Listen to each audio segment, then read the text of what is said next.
अस्सलाम वालेकुम MD Cat aspirants, कैसे हैं आप सब। उम्मीद है कि आप सब बिल्कुल ठीक ठाक होंगे। और आज की जो हमारी वीडियो होने वाली है वो हमारे पास होने वाली है regarding to the MD Cat syllabus जो कि आ चुका है।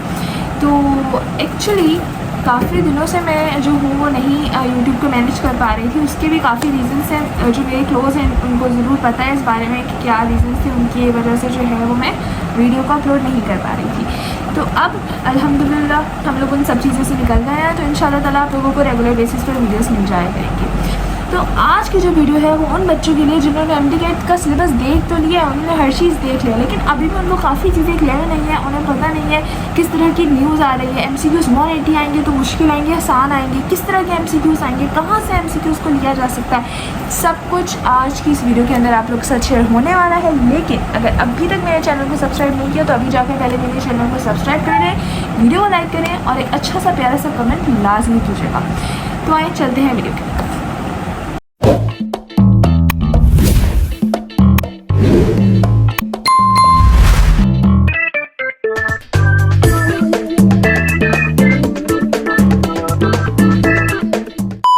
अच्छा बच्चों, अब एक और बात जो कि मैंने आप लोगों को बोला, आप लोगों के लिए एक न्यूज़ है बहुत बड़ी जो कि शायद आपको कहीं भी ना मिले, जो मैं आप लोगों को बताने वाली हूँ। इसके लिए आप लोगों को इस वीडियो को पूरा आखिर तक ज़रूर देखना है और आखिर में मैं आप लोगों को वो बात बताऊँगी जो आप लोगों के लिए इंशाल्लाह बहुत अहम होगी और उससे आपके 3 से 4 मार्क्स लाजमी MD Cat में सिक्योर हो जाएंगे।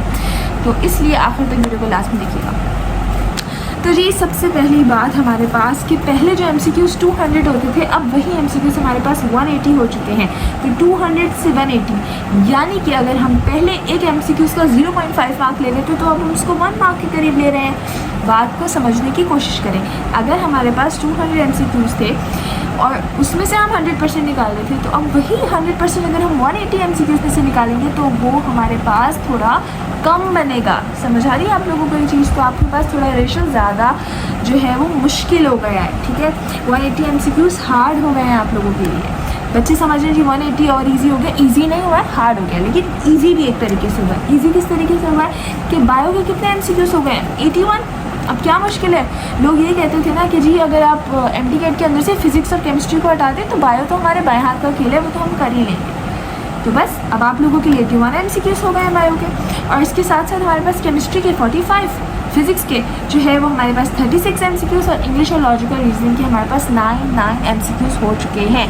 तो अब ये MD Cat बिल्कुल भी मुश्किल नहीं रहा उन लोगों के लिए जिन्होंने वाकई मेहनत की और जो वाकई बायो के चैम्पियंस हैं। तो 81 मार्क्स उन्होंने सिक्योर कर ही लिए, साथ साथ 18 मार्क्स इंग्लिश और लॉजिकल रीजनिंग से उनके पास आ गए। तो काफ़ी अच्छा रेशो उनका जो है वो निकल जाएगा, क्योंकि फिजिक्स और केमिस्ट्री में से अप्रोक्स ज़्यादा नहीं तो 30 मार्क्स तो आ ही जाएंगे, राइट। तो अब आप लोगों ने अपनी मेहनत पर ध्यान देना। अच्छा बच्चों, अगर बात करें सिलेबस के लिहाज से तो उसमें से 15% आपके पास जो है वो बहुत इजी आएंगे, 70% मॉडरेट आएंगे और बाकी जो है वो हमारे पास 15% ही थोड़ा सा टफ पेपर आएगा। अब आ जाते हैं जी सिलेबस की मेजर चेंजेस के ऊपर कि क्या क्या चेंजेस आई हैं सिलेबस के अंदर, तो उनके बारे में जो है ना वो अब हम डिस्कस करते हैं। सबसे पहले तो बच्चों काफ़ी चीज़ें बायो के पोर्शन में से निकाल दी गई हैं, एक्सक्लूड हो गई हैं, जिसमें से हमारे पास जो चैप्टर था केमिकल कोऑर्डिनेशन, वो चैप्टर हमारे पास जो है पूरा का पूरा रिमूव हो गया है। कोऑर्डिनेशन वाला चैप्टर था जिसमें नर्वस कोऑर्डिनेशन और केमिकल कोऑर्डिनेशन होता था, तो केमिकल कोऑर्डिनेशन आपका टोटली रिमूव हो गया है, ठीक है।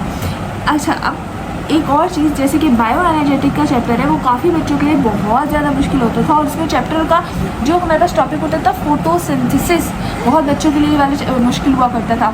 तो अब ये भी आपका जो है वो बिल्कुल ख़त्म हो जाएगा और आप लोगों ने बायो एनर्जेटिक के अंदर सिर्फ सेलुलर एस्पिरेशन करना होगा, और ये वाला जो हमारे पास फोटोसिंथेसिस का पार्ट है ये आपका रिड्यूस में चला गया, यानी कि ये नहीं आ रहा। फिर अगर हम बात करें चैप्टर प्रोकैरियोट्स, तो प्रोकैरियोटिक वाला चैप्टर जो है आपका वो भी रिमूव हो चुका है, जबकि वो एक ईजी चैप्टर था बट उसमें बहुत सारी ऐसी चीज़ें थी, वायरसेस के नाम, ये वाला वायरस वो वाला वायरस, तो काफ़ी टफ चैप्टर लगता था बच्चों को। खैर अब वो भी नहीं करना। और सबसे ज़्यादा खुशी की बात, जिसमें तो बच्चे शायद खुशी से पागल ही हो रहे होंगे, कि हमारे पास जो चैप्टर है किंगडम एनिमेलिया, जिसमें हम लोग बहुत सारे बेशुमार जानवरों के बारे में पढ़ते थे, उनके बारे में सीलोमेट है नहीं है, बॉडी स्ट्रक्चर कैसा है, बहुत सारी चीज़ें उसके बारे में पढ़ा जाता था। तो वो चैप्टर पूरा का पूरा रिमूव हो गया। समझिए बहुत बड़ी आप लोगों के लिए ईजी चीज़ आ गई है कि अब आप लोगों को बिल्कुल मुश्किल नहीं होगी इन सारी चीज़ों के अंदर। अच्छा बच्चों, जो प्लांट का पोर्शन था वो भी रिमूव हो गया अल्हम्दुलिल्लाह। तो काफ़ी बच्चों को प्लांट्स का पोर्शन काफ़ी बोरिंग लगता था, तो वो भी उन लोगों के लिए एक बहुत ही अच्छी चीज़ हो गई है कि प्लांट का भी पोर्शन जो है वो रिमूव हो गया। अच्छा, आगे चलते रहे तो मैं आपको थोड़ी और चीज़ें बता दूँ इस हवाले से। जो हमारे पास रेस्पिरेटरी सिस्टम था वो ऐड हो गया, ठीक है, इस पूरे इसके अंदर रेस्पिरेटरी सिस्टम आपका ऐड कर दिया गया है। और जो स्मोकिंग के इफ़ेक्ट्स हैं, अच्छा ये हमेशा मैं आप बोलती हूँ आप लोगों को कि स्मोकिंग के इफ़ेक्ट्स लाजमी पढ़ा करें, वो न्यू जनरेशन के लिए अच्छे भी होते हैं ताकि उनके जहन में ये बात आ जाए कि स्मोकिंग नहीं करनी। दूसरा ये कि आपके पेपर्स में लाजमी इसमें से सवाल आ जाता है। अच्छा जी, फिज़िक्स में हमारे पास जो चीज़ें ऐड हुई हैं वो है वेक्टर, इक्विलिब्रियम वाला, अल्टरनेटिंग करंट, फ्लूइड डायनामिक्स, ठीक है, ये तीनों चीज़ें ऐड हुई हैं आपके पास फिज़िक्स के अंदर। अच्छा, ये सारे चैप्टर्स भी तकरीबन बच्चे पढ़ते हैं सिलेबस के साथ, तो उनके लिए ज़्यादा मुश्किल नहीं होगी। केमिस्ट्री में इंडस्ट्रियल केमिस्ट्री मोस्ट इंपॉर्टेंट है। मैं कहती हूँ ये पहले सिलेबस में क्यों नहीं थी, क्योंकि इसके अंदर आपको बताया जाता है कि इंडस्ट्री के अंदर केमिस्ट्री का क्या रोल है, किस तरीके से चीज़ें बन रही हैं उसके ज़रिए। तो ये काफ़ी इंटरेस्टिंग चैप्टर है, बिल्कुल भी इसके बारे में परेशान ना, एक दफ़ा पढ़ के आपके दिमाग में सब बैठ जाएगा। बाकी इंग्लिश और लॉजिकल रीजनिंग बिल्कुल एज इट इज़ जो है वो जैसा है वो सेम ही रहेगा। किंगडम एनिमेलिया है ना, उसमें से लाजमी 2 या 3 सवाल आएंगे, बात आप मेरी भी लिख लें, लाजमी 2 या 3 सवाल किंगडम एनिमेलिया से जो है ना वो आने वाले हैं।